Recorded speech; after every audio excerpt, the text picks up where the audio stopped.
دا واړه واړه ګناهونه چې دي دا هم انسان هلاکوي. موږ ته خو واړه ښکاري خو دا هم انسان هلاکوي او تباه کوي.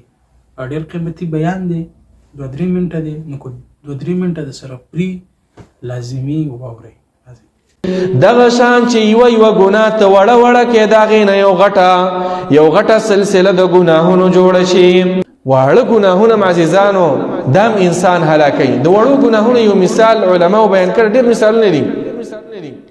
لکه مثلا یو زنانه د په لاره روانه ده او ته یو نظر وګورې، دا اول نظر کول او د زړه په اراده باندې دا ګناه صغیره ده، خو چې بیا بار بار ورته ګوري دې نه بیا کبیره جوړه شي، غټ ګناه جوړه شي. خیلم دې خبرې ته ځان پوه کې په مسله باندې.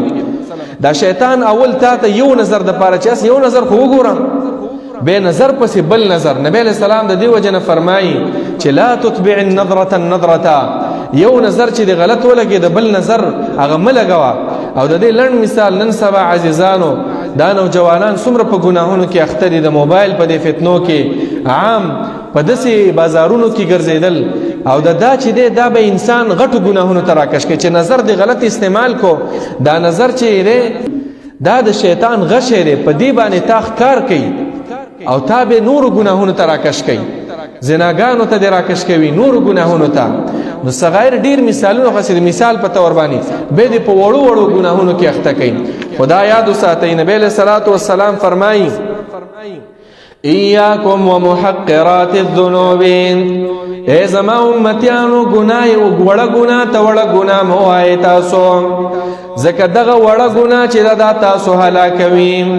مثال نبی علیہ الصلوۃ والسلام داسې پیش کو چې قوم نزلوا بفلات من الارض، چې خلک راجم چې په دشته کې روان وي، په دشته کې روان وي او د دوی ورته ضرورت وي پخلی ته، نو یو سړی لاړ شي یو لرګی راوړي، د یو لرګي نه څومره جوړ شي، غټ ګېډې ته جوړ شي کنه، او هغې نه ډېر اور پې بلیږي.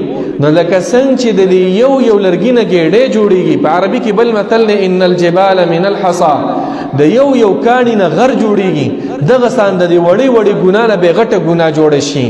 نو بیا نبی علیہ الصلوۃ والسلام فرمایي دغه شان د وړو ګناهونو مثال دی لکه یو کاڼی چې را جمع کې د هغې نه غټه باجري جوړه شي، غټ غر ترې جوړ شي، یو لرګی چې را جمع کې د هغې نه غټ ګېډی جوړ شي.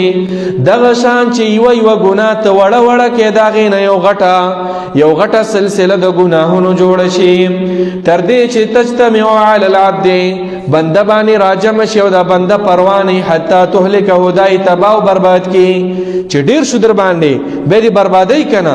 نو زما عزتمندو دی وړه ګناه تم وړه ګناه مو وایا. علی رضی الله عنه به ویلا وای دې ته مه ګوره چې دا وړه ګناه ده که غټه ده، دې ته وګوره چې ته د چا خلاف کې، د الله خلاف کې کنه، د الله رب العالمین خبره نه مني. خدو او قیمتي بیان چې تاسو واورېدو، دغه شان بیانات لپاره تاسو زموږ سره اوسئ. السلام علیکم ورحمت الله.